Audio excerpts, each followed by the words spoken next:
if the org culture supports people to pursue passions beyond work. When a comic which I love, when they don't end up doing well, that does break my heart. It's very easy to put out 5 pieces of content, but when you get to a 50, you do not just learn a lot about the kind of content which works or even whether it will find a certain resonance or not, but you also learn a lot about yourself. I think they will do a greater job in fishing out all the mediocre artists. If you are mediocre, you have to up your game. Otherwise, AI is definitely going to replace you. There is infinite knowledge in the world. The issue is in the existence of knowledge at a fingertip. I think the issue is in the intent itself.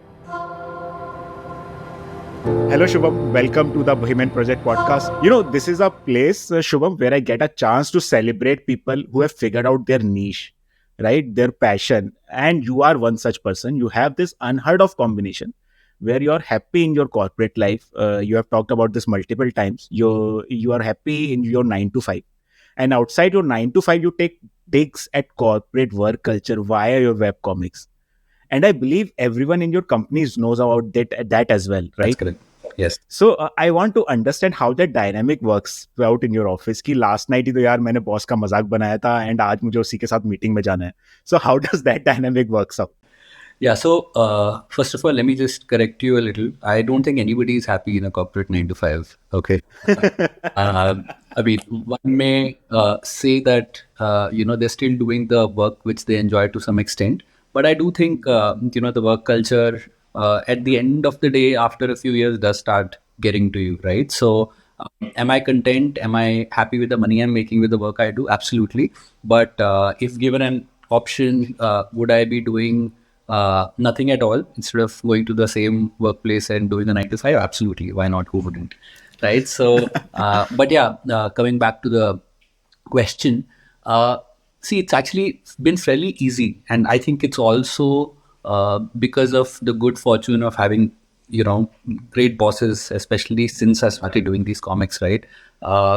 In the last, say, 4 to 5 years, when I've been doing these, I've had different bosses. In fact, in my previous job, I had, I think, 6 to 7 bosses in a very short tenure. They kept changing for some reason. And in this job, of course, across all the bosses, they've all known about these comics.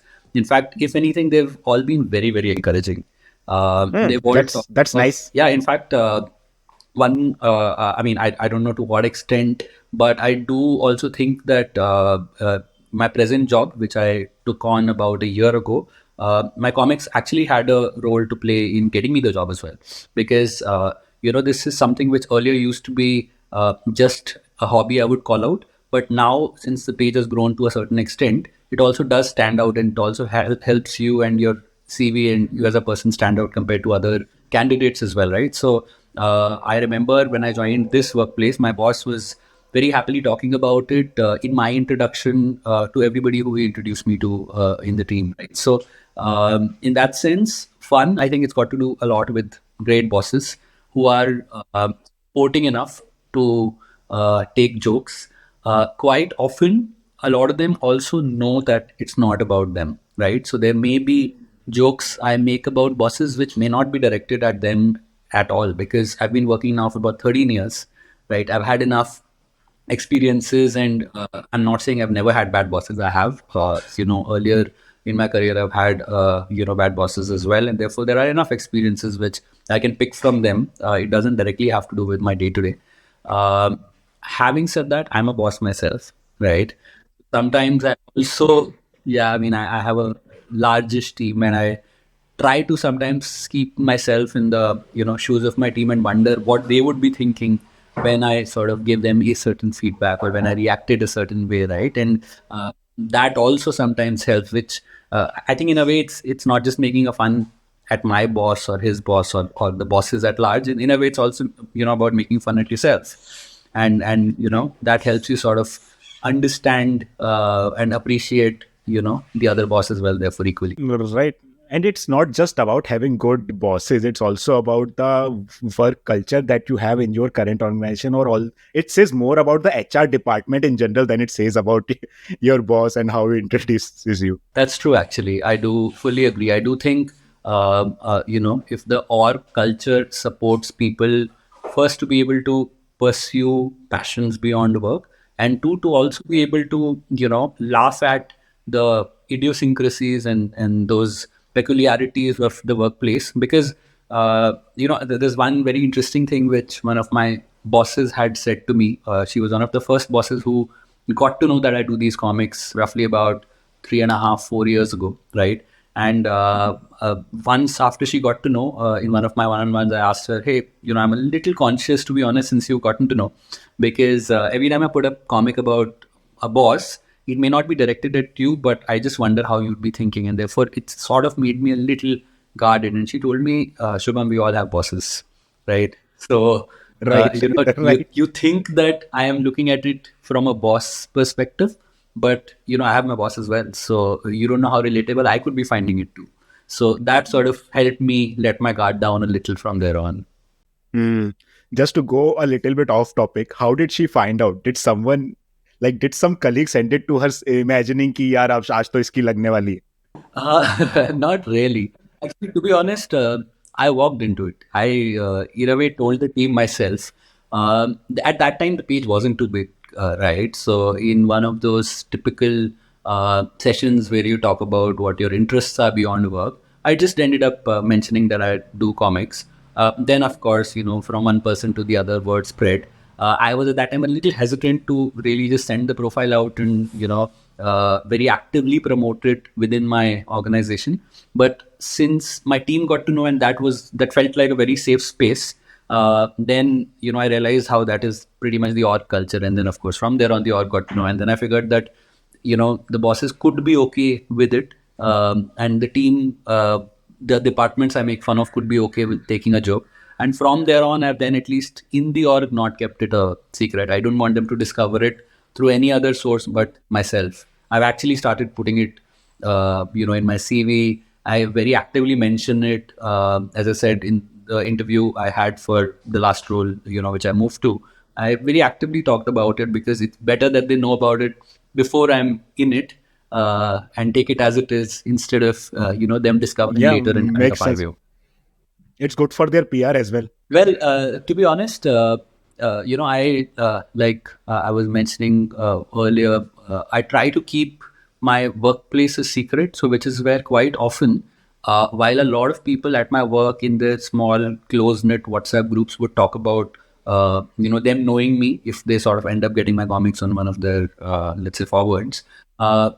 Actively as an org, we've not promoted it in any of the companies we've worked at.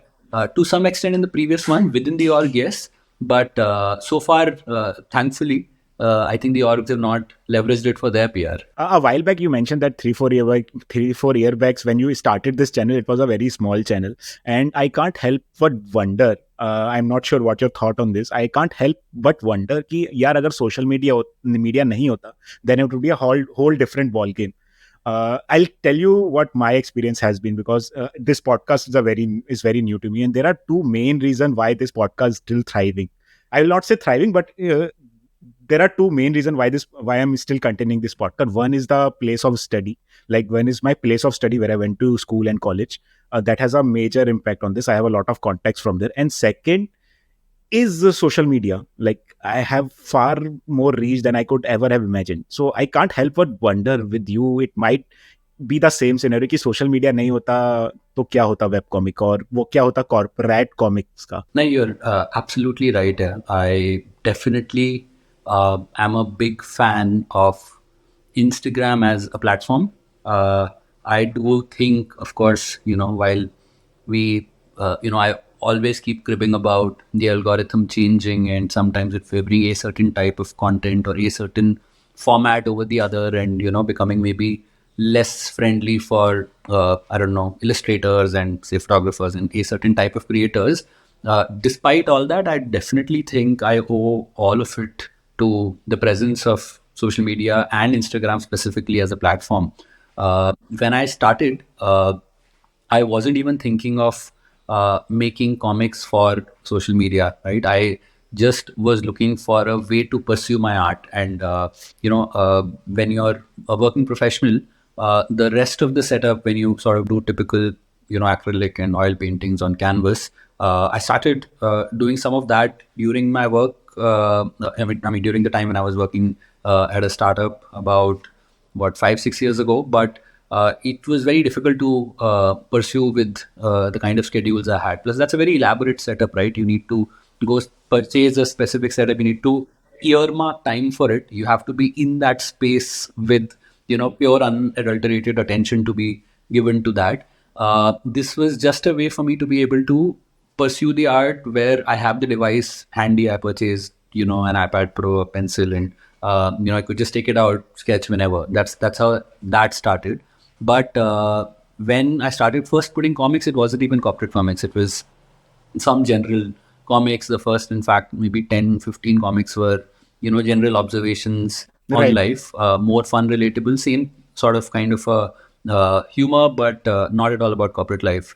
But the first corporate comic I put out, or the first sort of even image I put out, what kept me sort of then making a lot more of corporate comics was actually people's reaction, which I would have never gotten that instantaneously if it were not for Instagram, right? So to be able to gauge the kind of content people are liking, get that instant feedback, uh, therefore encourages you to do a lot more of that. So I think right from the start of corporate comics to even it continuing and keeping me going, like you were mentioning in your case as well, right?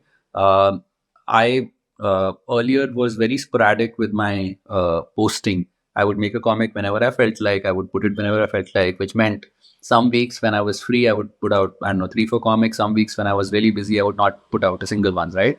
But once the page grew to a certain level, uh, and because the communication with the followers is just so seamless, right? You just a message away, and I make it a point to reply to all of them. Uh, you figure that people are actually waiting for your comics, and that puts a certain sense of responsibility. And therefore, I think just people wanting to see your comics, asking for it, also kept me doing this. In fact, for the last year and a half, since the page has grown to a certain level, that also has put that sense of responsibility to be put out at least 3 pieces of content every week. Because if I don't, then they ask for it. And any other place, you would have never gotten that instant feedback, that ask, Right. and that sense of, I wouldn't say responsibility, but that sense of excitement about somebody waiting for your comic. So yeah, I mean, I think right from the inception in the first comic to it continuing for so long to now a certain regularity of it, I think I owe all of it to social media's existence. But that also comes with a lot of pressure. Do you ever feel burnout by this? Oh yeah, all the time. So So how do you deal with that? yeah, see, to start with, I mean, of course, does it create pressure? Absolutely. In fact, a lot of it, right? When you know that if you don't post for a week, the algorithm is not going to favor you. In fact, you're going to, see a decline in your engagement, and then it'll take you a while to recover. That alone puts a certain pressure, right? If you know that people are waiting for a comic on a Monday morning, but you've had a busy week and you had a few chores to finish over the weekend, and therefore you were not able to make the comic over the weekend for posting on early Monday morning. That puts a certain amount of pressure. So I definitely think there is a certain pressure which is more to do with being able to post at a certain consistency while maintaining a day job, which is your core source of income. And it's not just your day job. You have to also take out time for your family as well. Yes, absolutely. So I think the pressure is more that, which is your day job. You will end up having to spend the time you have to at your day job, right? There are goals you have to meet, there are tasks you have to do. There's absolutely no compromise on that. So the time which you have to take out for this ends up coming out of time which you would have otherwise spent just relaxing, chilling, binging on Netflix. More importantly, time which you spend with your family, right? So that is sort of a certain compromise which you eventually have to make. But the good thing is, so far, I don't think I've felt burned out yet. And that's because, like you were saying, right, a lot of creators think that when they take a break, they're sort of taking a break of this, almost like they're taking a career break, right? For me, since this is not a career, right, and since I don't look at it as, my main source of livelihood, right? In fact, I'm okay if it doesn't make me any money, and I'm not dependent on it. that I think eases off that pressure as well. So somewhere, I don't think it's ever led to a burnout. Uh, I do think that another very strong belief I have is while you cannot turn creativity on like a faucet and sort of create at will, I do think that the only way to sort of still keep creating and posting is to be at it. So there are times I might be just staring at my iPad screen or my phone screen just in search of an idea, and there are times it's just flooding in my mind. There are times it comes in hard, but I just force myself to sit with my device to sort of think, write, create, right? And Discipline is key. oh yeah. I mean, I wouldn't call myself very disciplined about it, but I would say at least I don't know what the right term for that is, but let's say at least even if I have to force myself to create, I sometimes do that. Yeah, I believe that motivation means nothing. I have said it multiple times to a lot of people. Motivation means nothing. आज motivation है, आपको उठ के कल नहीं होगा तो क्या करोगे? So you have to push yourself. You have to be present. I think there's a writer called Jeffrey Archer. I'm not sure. Yeah. Whatever I think about his writing, there's one thing I really like about him is that he's very disciplined. Disciplined in the sense कि he wake up every morning at 5. He make out time कि यार मुझे 5 से 6 या 5 से 7 लिखना ही है. Whether I write a single good word or not, that's a different story. But I will make out time. So I think you are essentially more or less trying to say the same thing in that regard. Yeah, absolutely. I mean, of course, I wouldn't call myself, as I said, as disciplined as Jeffrey Archer would. Right? I mean, he too ended up writing a book sitting in prison as well. Right. But I think in my case, the other bit which you mentioned, which is कि अगर हफ्ते में 3 comic डालनी है तो डालनी ही है. There may be times where, in fact, earlier I used to force myself to have a certain quality and a standard, and therefore if I don't like something I would create and not post, right? Now I just force myself to create, and there are comics I like, let's say on a scale of 1 to 10, at 10, and the comics I like maybe at an 8, but unlike earlier where I would possibly not think of even posting an 8, I right now do. And quite often, by the way, surprisingly so, those comics which I'm personally not the happiest about, even though I've forced myself to create it on that day, end up doing the best. Does it break your heart then? When a comic which I'm not the biggest fan of does well? Yeah. No, that doesn't actually. But the opposite does. So when a comic which I love, and that happens sometimes, and in fact, actually, I would say that happens quite often, that some of my favorite comics, which I think are really smart, very intelligent, great pun, very happy with the way it's turned out, when they don't end up doing well, that does break my heart. And sometimes earlier I used to sort of have a little bit of a self-doubt with that, saying, I mean, is it the comic? Is it the audience? Was there something which they didn't get? Was it too intelligent? Was it too dumb? I don't know, all of those thoughts, right? But lately I've realized there is a lot more which goes beyond just the content and it reaching people, right? There is an algorithm, there are hashtags, then there is the format. I mean, a video or a reel is preferred over a static. So sometimes I think those things end up playing a lot as well. So I think I've increasingly tried to stop judging every single comic I put out and be a little more eased out about it and not sort of get into a zone of self-doubt. Have you ever thought about quitting your job and doing this webcomic thing full time? The reason I'm asking this because a lot of influencer right now in the current scenario, they berate 9 to 5 way too much and for no good reason. Yeah. And I particularly agree with that. Like 9 to 5 is great.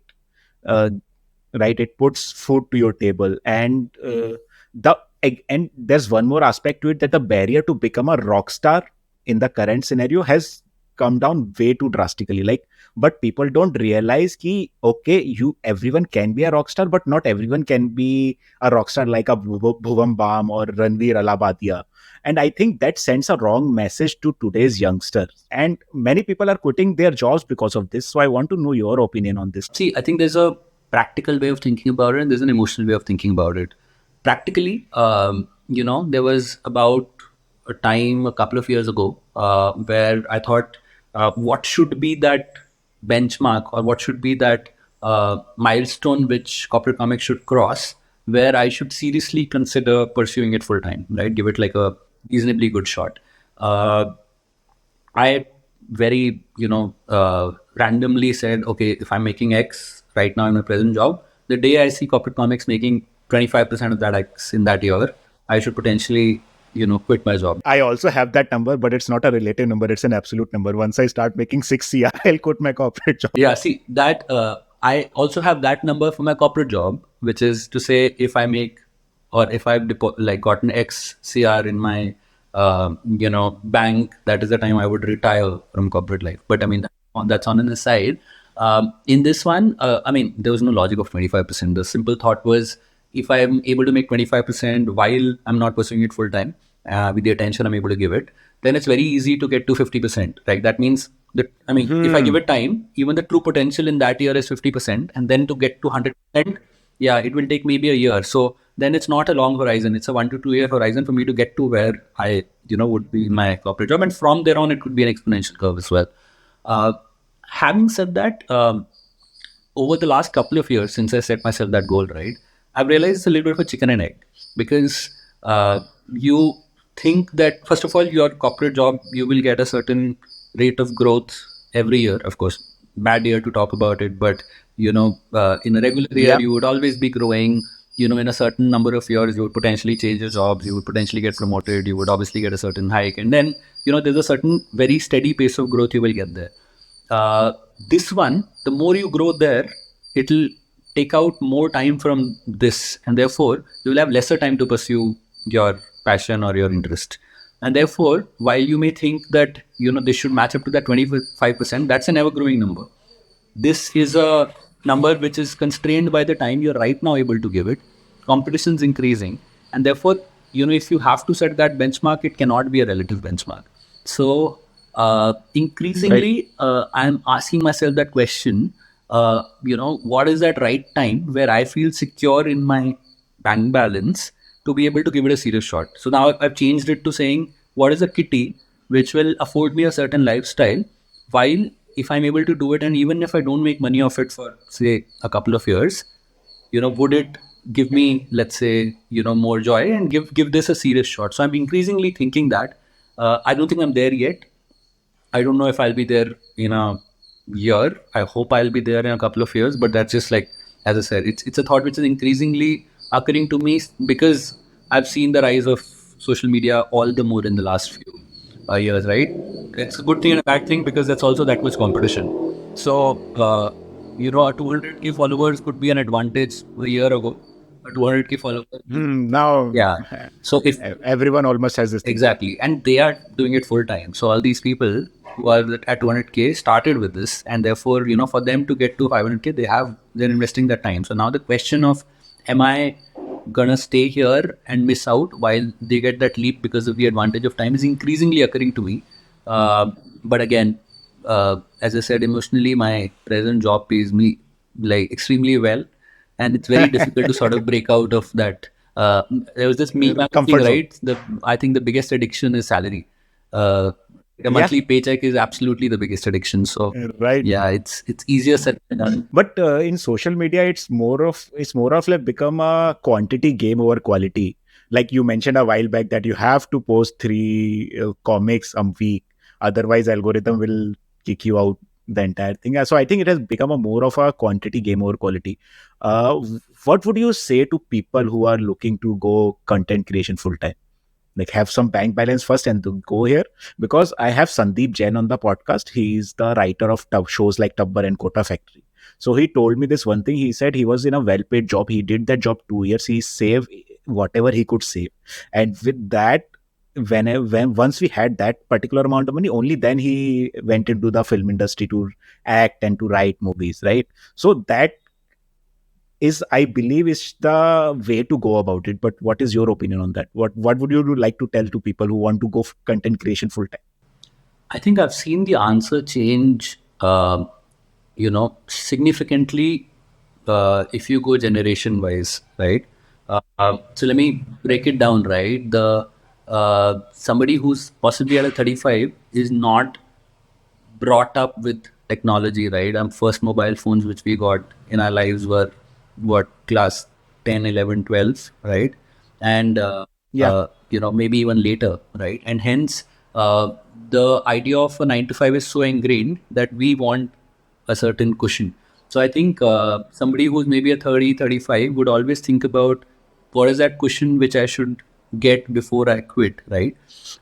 So I think I don't think I can give a straight answer, because then somebody who's at 20, 25 who brought up with this technology, who've seen creator economy as a legitimate career option or a vocation, they don't even consider, doing a 9 to 5. Quite often, they just take that leap of faith, say that, okay, I'll create content, try it for a couple of years. If it doesn't work, sure, I'll find something else, because there will be something else. Right? So, I don't want to give a one size fit all approach, because it won't be fair. But I would say, personally, I like a certain cushion because, again, I've been brought up a certain, I'm used to sort of having a certain lifestyle.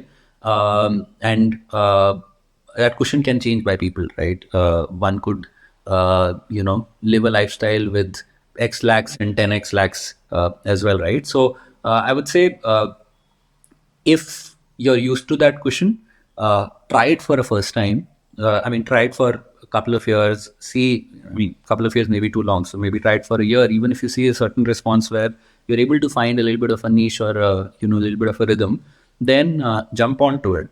But if, let's say, somebody is coming fresh off college, I'm sure they'd be laughing at my answer to say, what cushion? I like you.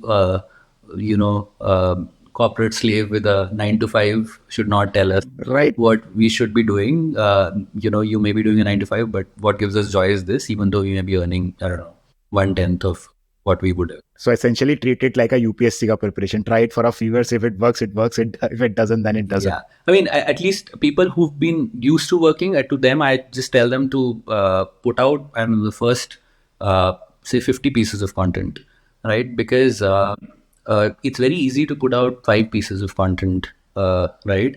But when you get to a 50, you do not just learn a lot about the kind of content which works, or even whether it will find a certain resonance or not, but you also learn a lot about yourself, right?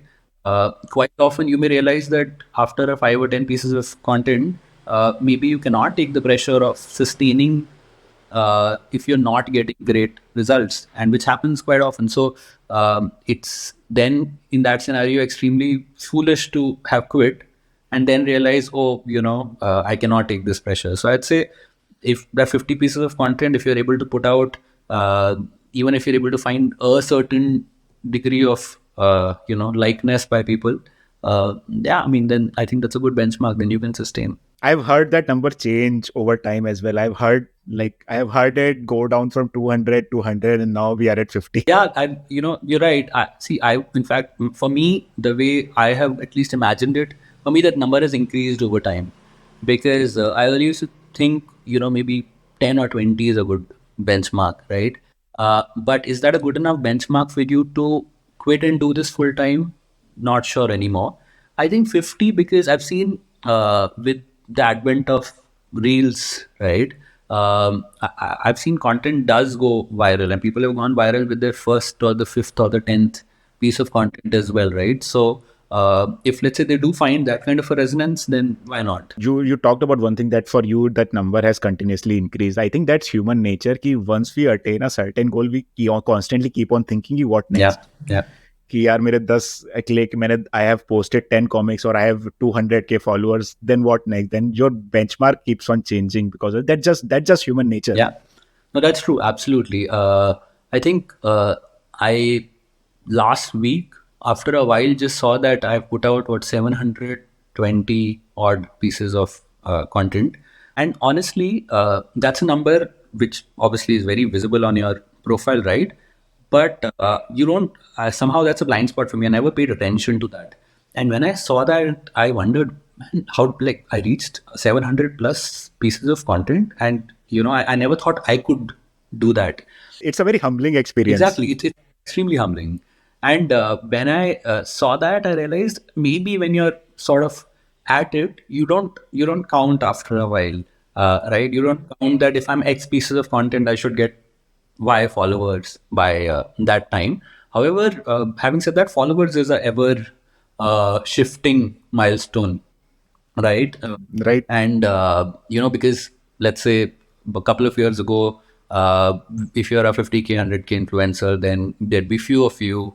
Right now, there are enough 500K million influencers, right? There's a certain so I think with creator economy growing itself, and with you, of course, ever yearning for that next milestone, it always keeps increasing. But I have at least felt that it's become a little harder for comic creators or anybody who's putting out a static piece of content to really gain followers that fast. There is a certain prioritization I've seen by the algorithm towards reels. In fact, in a way, sometimes I feel pressured and forced to create reels or video content because that's what seems to be, shown to newer followers.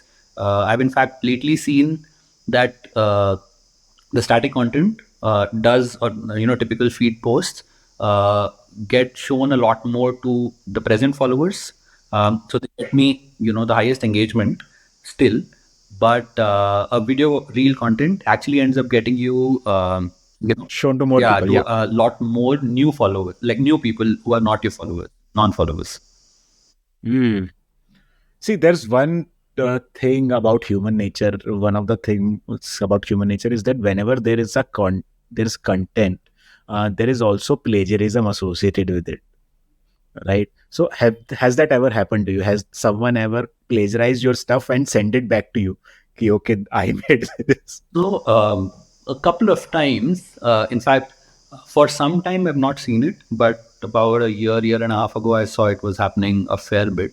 I think like I haven't seen people really take the character of the rat and really putting it out there. I think there was one.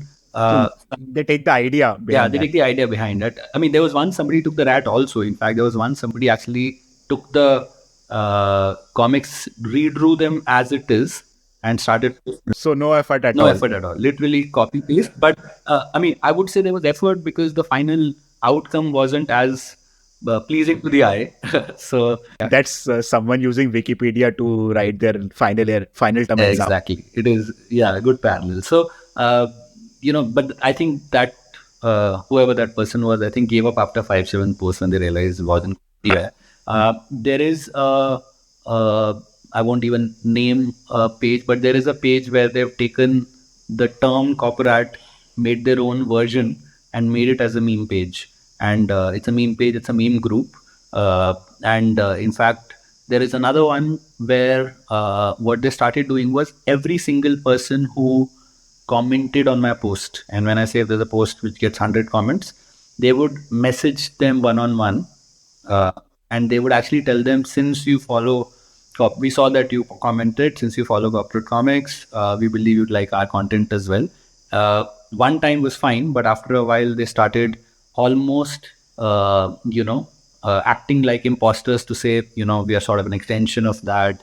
And, sort of even bugging people. A lot of my followers then sent me those screenshots, and then I realized that, but yeah, there's little you can do. The more you sort of pay heed to these and the more you even talk about them, it possibly gives them more reach and coverage than, if you ignore them. So I think over time I've learned to ignore all of this. I've seen this happen a lot with a lot of creators. I've seen, like, whenever I'm watching a creator and I go to the comment section, at least with Indian creators, I've seen this a lot. There's one guy who has the same name as the creator, who is the same description. Everything is same. It's just there will be some underscore somewhere along the line. Everything will be same, and he just try to fool everyone. Ki, okay, this is my another account. Give me money and whatnot. So this is a scam I've seen thriving in India. Wow. No, so thankfully, so far it's been, again, I wouldn't even be surprised if it be happening somewhere in the corner and I don't even know about it. But other than these small instances, which have been more nuisances than really, much of a botheration after a while, I don't think it's troubled me so much yet. I think it also is because the kind of content I do, right? You have to create the comic. There's a certain tone of voice. There's a certain appearance, and therefore in that sense, even though you may classify my content as meme content, because that's how most people discover it. In fact, earlier it used to even bother me when people say, "Oh, we love your memes," and I had to correct them, "Hey, these are comics, these are not memes."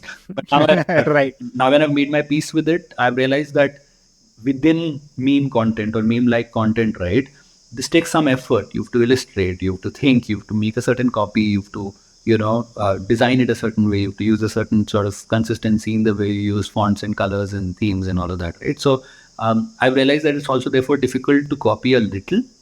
Um, Also, I never thought I had a certain style, but then I've realized over time, style gets built, right? Where people see the same way of everything down to even the thickness of a line or a certain shape, right? So I think the style has also therefore gotten built over time, and a style is a little more difficult to copy. Content may still be easy to copy. Coming to the topic that you said, style is very difficult to copy. I've seen this trend like for the past 5 to 10 years that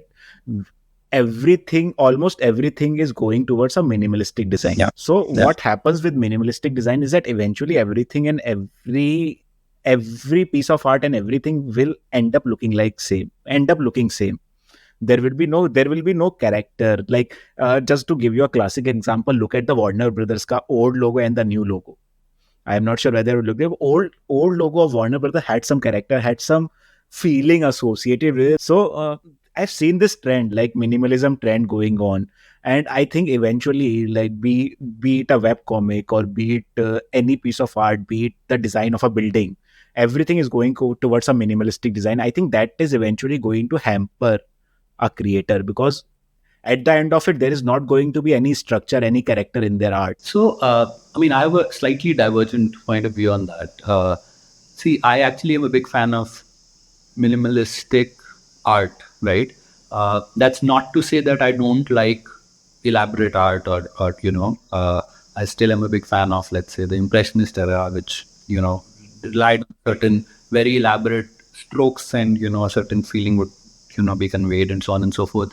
And, I still love a lot of Renaissance art, which is even more elaborate and intricate, right? But I've seen that, with minimalism, possibly starting in 50s, 60s, 70s, it was getting a little complex with everything, right? And that's also because people were trying to separate the core of the art from, what is potentially unnecessary, right?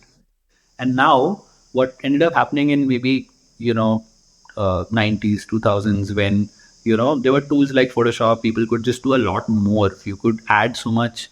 3D design came in instead of, let's say, a very 2D looking comic, etc. I still am a big fan of those very retro looking comics, for example, right? Which just, in fact, for me, if I could, I would totally do all comics in black and white. It's just that corporate comics has a certain appeal, and people like it in a certain way, and therefore I do color. But I still love very black and white, very sort of dark shadow. Like XKCD. Absolutely, like XKCD. XKCD is of course a little more simplified.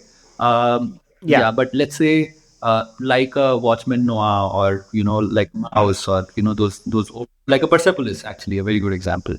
So over the years, I'm actually in a way happy that people are realizing that all of these design tools, all of these softwares, it can be very easy to create something which is elaborate, but when you sort of bring in the human part of it and you just focus on what is essential to that art, you are gradually moving therefore to that minimalism of it.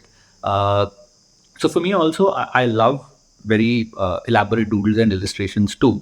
But for corporate, there are many times I've thought, whether I should make it a little more elaborate, right? Whether I should, for example, put a background. Quite often I don't, right? I just put the art in a certain expression with a certain copy, right? Right. But I've realized that even if I do it, it'll be a little bit of a wasted effort. And two, because just that emotion and that copy lands that message. And that's what, in a way, that's also the curse of social media. That's what people consume quickly, and they just want to consume it. Quantity over quality. Absolutely. So I think that's one reason why I've sort of kept it very minimalistic. And two, I actually like the art to be a certain way as well. That if you're able to focus on the core and actually cull out the unnecessary, then why not? So it's more that thought. I actually think with AI coming in, I'm a little worried that it'll move away Yes, from minimalism again, right? Because to be able to create a very elaborate scenery in a certain style now is just a prompt away. So I just wonder if people will start bringing a lot of those in, and we'll start seeing too much clutter in the non-minimalistic way. I think this AI mid journey and DALI, or see, even Google is coming up with some variant now. I think they will do a greater job in fishing out all the mediocre artists, in the sense ki if you are mediocre, you have to up your game. Otherwise, AI is definitely going to replace you. Yeah, no, I agree. I actually see. I always, I mean, I love technology. I love sort of staying true to and staying abreast of whatever is happening, right? So, while on one side, I'm a little worried about, AI created art, because that sort of cuts that humanity out of it for me. I also do know that, they are eventually tools at your disposal. Right. So, to give you an example, the software I use, it's very easy for me to draw a straight line or a very like a perfectly round circle. I mean, those are tools available. You can literally do it at a click. But I ensure that even if there is a box I have to draw, I don't draw a straight line. Like I hand draw it. I don't use that tool to do it, because for me there is a certain charm in that line being hand drawn a certain way, right? I do feel that after, I mean, people may not notice it in one comic, people may not notice it in five comics, but over time, Eventually, they yeah, will over notice. Yeah. time, there is something which is beautiful about that randomness of a human effort rather than the preciseness of, let's say, something which a tool can do. So I do think that it may come in, it may sort of bedazzle people on what all it can do, but that humanity of it will still sustain. So eventually, I agree. I mean, somebody who is doing it purely for the sake of it, which I believe would, for me, stand for mediocrity, that all would sort of get culled out, I hope. And I also do think that eventually a good human thought through effort will stand out rather than something which a machine created. Weirdly, the thing you mentioned about drawing lines, weirdly, that's one of the things that most of the design schools teach their student. You have to be able to draw a straight line or a perfect circle without using any instrument, just with your hands. Yeah, So again, as I said, it's also a style thing to some extent, right? As I said, uh, like what separates in my mind a comic from an illustration is also that, right? An illustration is supposed to be nearly perfect, and therefore you expect it to be software created, right? But a comic for me is still a very hand-drawn thing, right? As I said, I'm still a big fan of those 80s, 90s comics, right? And then they didn't have software. There'd be a certain journey of creating a comic. There'd be somebody who would think of the idea, there'd be somebody who would sort of sketch it, and then somebody who would ink it, and then there's somebody who would letter it. Now, all of that is literally a process crunched into one person doing it in an hour on a device, right? So for me, you know the small ways in which you can keep that look and feel alive, because that's what I'm a big fan of, is by these small nuances, like drawing a line, or keeping the circle not so perfect, just so that it's sort of reminiscent of those. I used to be like you, like a couple of years back, when I first discovered minimalism. I was a huge fan of minimalistic art because that was the way it was presented to me. Ki minimalism is the next big thing. It is going to rule over postmodernism and everything. Like, and it was presented to me in such a glamorous way that I really enjoyed that art. But then after a while, I started thinking about it. I saw a lot of people talking about it, ki how minimalism is destroying creativity in a sense. And now I'm of a different opinion, ki yes, minimalism do tend to have an effect. Like आजकल आप देखोगे park में bench भी लगता है तो नीचे 3 steel के पाटे होते हैं, ऊपर 3 स्टील के रॉड्स होते हैं, that's That's it. it. Yeah, That's what minimalism is doing to the world. absolutely. No, see, as I said, it's a very utilitarian way of Yeah.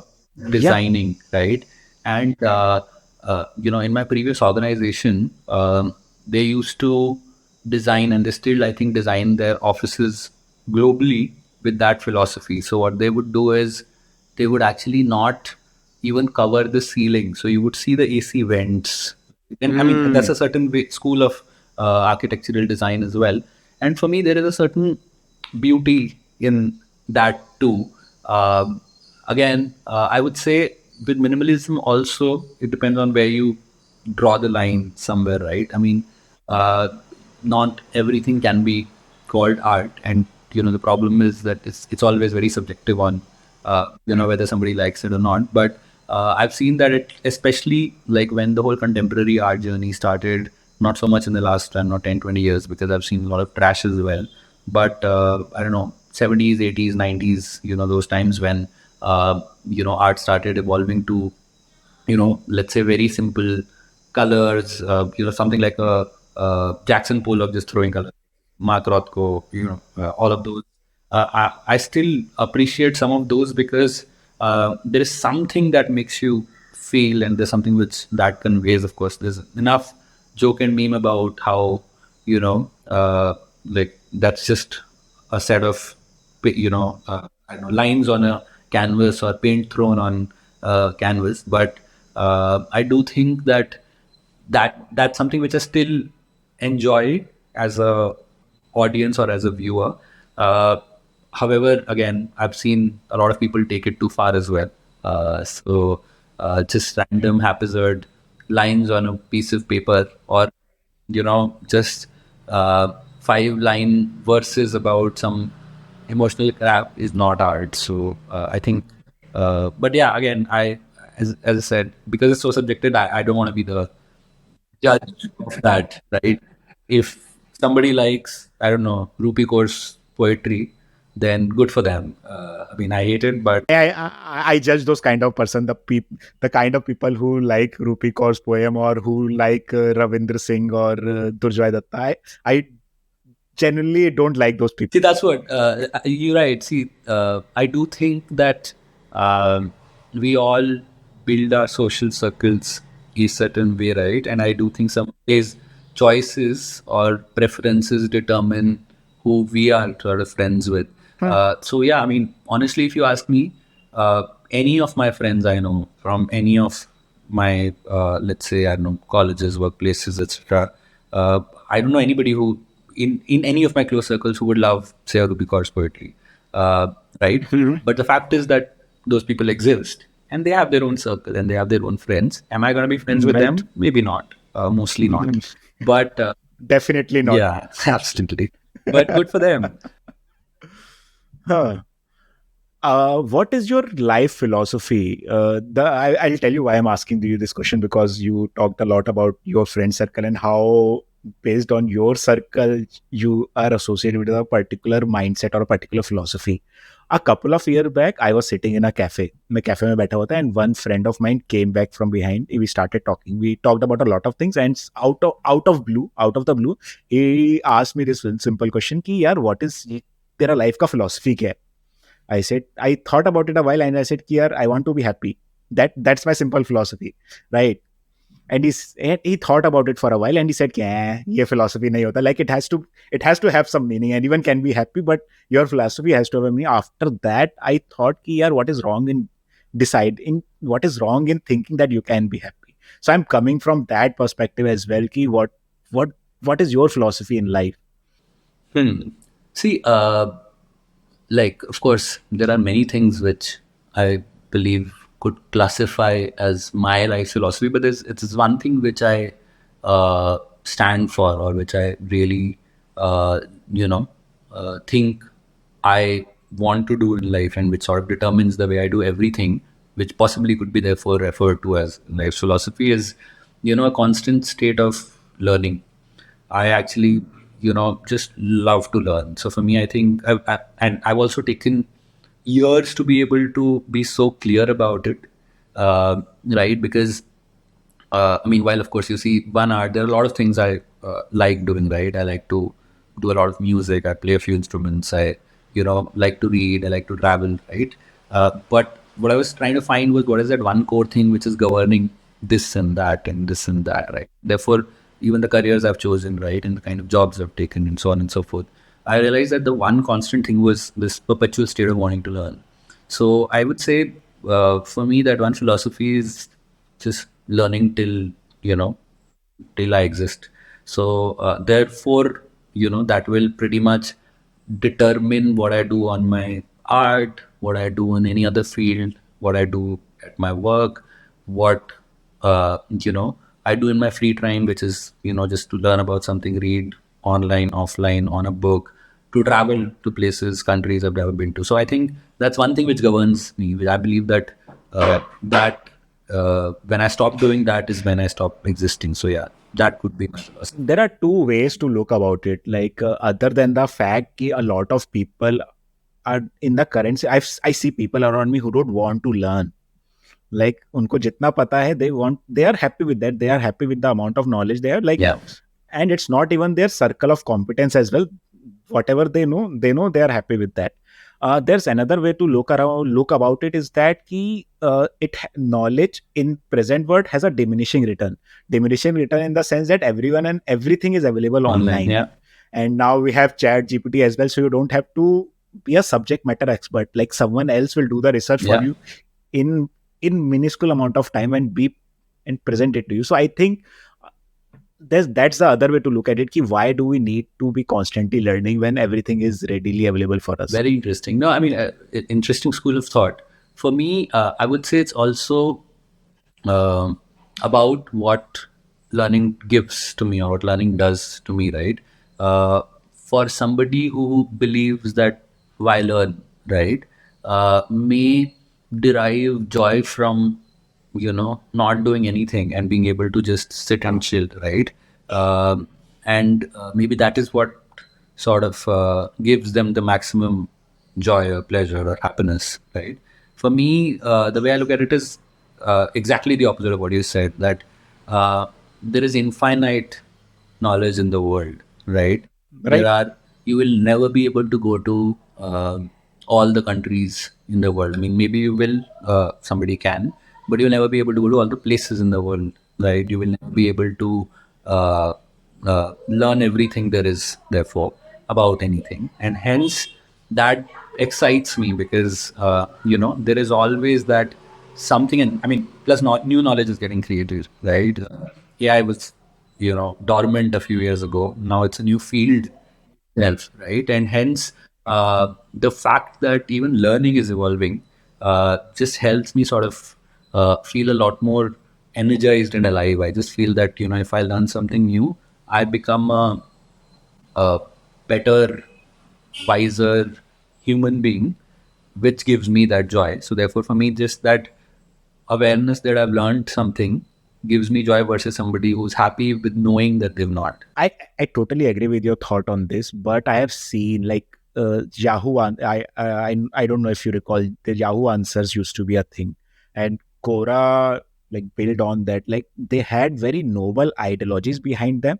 Ki, with Yahoo Answer or even with Quora, people will share knowledge with each other and everything. But over the time, that has degraded a lot. I have not seen Quora in a couple of months, and the last time I checked, it was full of memes and everything. It was not a knowledge sharing place. It had become a meme sharing place for me.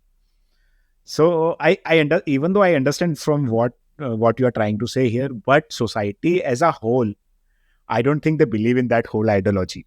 Yeah, I mean, that's the irony of it, right? Because I think uh, I feel that ends up leading to really misinformed or unaware people, Yeah.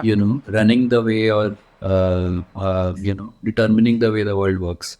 So for me, the opposite makes me feel that if, let's say, more people knew a little more about everything, maybe they'd be wiser in, driving humanity. I just feel that everything from I don't know, politics or governance, or let's say just people standing for a certain philosophy, or even religion for that matter, are so staunch about some things because they possibly never made the effort to learn about the other side. Right. I don't think the issue is in the existence of knowledge at a fingertip. I think the issue is in the intent itself, right? So, for example, if there is somebody who's very staunch about a certain belief, it doesn't take that person a lot to learn about the other belief. But the fact that they don't want to is what makes, you know, the world a not so happy place. So, I definitely feel that more learning makes, a better world. Bringing back the topic home again, you also said the same thing a while back. It was hard for you to change people mind ki what you do is a web comic and not a meme. Yeah. So that relates to the whole thing. Other than creating web comics, you also have a published book, which I think is the best web comic of the year 2020. No, I mean that it's not a book. It just Corporate Comics. The social handle itself won the webcam. Yeah, it. ComicCon actually does these awards. I'm forgetting what they exactly call them. The ComicCon awards, but they call it the Pop Culture Awards, I think. So yeah, I think the last one happened just in the year of COVID. In fact, they couldn't even do the physical ceremony because of COVID. So yeah, that is when Corporate Comics, in fact, it won a silver that year because the gold was won by another of my favorite creators, which is Garbage Bin Comics. I have no idea whether silver or gold is a good thing or not. In my mind, there could be a category called platinum as well. No. So gold, silver, I think they only had two. So yeah, but as I said, for me, and at that time, Corporate Comics was, if I remember correctly, at about 50K odd followers, or was just touching 50K followers. So for me, I think that was also one of those recognitions of the effort, right? And hence the fact that what you're doing is being liked and admired by somebody to even push you to do more of it. So I think I'm not. I mean, of course, I do think everybody loves awards, even if they say they don't. That's human nature. That's human nature. Everyone wants to be appreciated for their. Absolutely. I mean, I'd certainly love recognitions and awards, right? And but even aside from that specific recognition, right, the idea that a certain set of people like it enough to sort of put it on a pedestal, makes you feel that there is a lot more which you can do in that. So for me, other than the joy of getting the award, it was also a joy of getting recognized. It was also the idea of people wanting more of it, which kept me going. I think on that note, Shubham, we should wind this up. I've taken enough of your time. No worries about that. Before we wind up, I just want to touch base on one single topic. I know the answer to this, but I want to take your opinion on this. Art as a medium to bring about change is a very powerful thing when it comes to bring about change in the societal sense, right? There are, and it has happened in the past, right? That whole French Revolution came out because of something similar to that. But for corporate, it's a whole different story because society is defined by the people in it, but corporate is very money driven. So do you think that in some way your art, your takes on corporate culture can bring about some semblance of a change? Yeah, I mean, great question. Yeah. And it's a question I think about very often, to be honest. So if you ask me, can it bring about some change? I would definitely say yes. When I was asked this question long ago by somebody, right? And that time Corporate Comics was very small. I told them, I mean, I just do it for the fun of it. I don't really think one comic creator doing something at one, certain scale will really lead to anything because people, culture is much larger than one creator really talking about it in a certain way. But I do think I have a very different point of view now, right? Now when I'm at a certain scale, and two, I've also seen, small semblances of change already, right? So, for example, if let's say, you make a comic about a behavior which you don't think is really acceptable, right? You may not, Toxic. verging on toxicity. You may not see it immediately, but you definitely see that if somebody's seen it and laughed about it, tomorrow when they are going to do something similar, they're going to think 100 times, right? So I do think that even just the reach of the content and people being able to laugh about it, gradually brings in that little bit of a change. Two, I also have been meaning to figure out how I can consciously also touch upon things which can actively bring some change, right? There's an idea I've been flirting with for a while. I would hopefully launch it soon. It's been in my mind for over a year, where I thought that every certain frequencies, so every once in a fortnight, I would talk about something in the same tonality, but with a little more information, and actually tell answers to how to deal with it. So, for example, let's say, discrimination at workplace, right? Since I have a certain reach, I've been wondering if I should just float a normal survey on my stories, get a certain response, read a little about it, find out ways on how to deal with it, and just make a conscious post about it and write. And there are hundreds of such topics, right? There are many things you can talk about. There's stress at work, there's glass ceiling for women, and so on and so forth, right? So there's so much and again, because I know that people come to the page for a certain content, they do sort of face those issues. So hopefully I will also start doing a little more of that consciously, because now I also feel that sense of responsibility to say, I mean, great, you put out good content, people relate to it, they share it, they laugh about it, but now what? So this now what has been sort of nudging me to think in this direction. And I do think that that will be a little more active way of bringing that change. There's another thought which I've had, but I've also shied away from that, which is to create a community of corporates, right? I mean, technically a community in a way exists because there are those followers and they sort of chat with each other, right? But, actually maybe creating, for example, a group where if, let's say, you're facing a certain issue at work and there is the wisdom of hundreds of thousands of people which exists, you asking a question and 10 people sort of coming in and trying to help you or just suggest what they would have done in their situation, right? Not maybe the theme of corporate comics, but, still, something which is equally relevant. And I do, and this all stems from the fact that other than people messaging me or commenting about how they love the comics, once in a while, in fact, relatively often I get pings about, hey, I'm dealing with this at my workplace. I know you're like not the expert, but can you tell me what I should do in this situation, right? People reach out to you. Yeah, people reach out and they want to know. And the fact is, they're reaching out to a comic creator because, either they believe that I'm the expert, which I'm not, but, they definitely are at a place where they just don't know better, right? So, because there's no other forum for them to reach out and ask that question. They have associated certain amount of respect and power to you. Absolutely. And therefore, that brings in that responsibility of, I may not be the best person to answer it. I may have a point of view.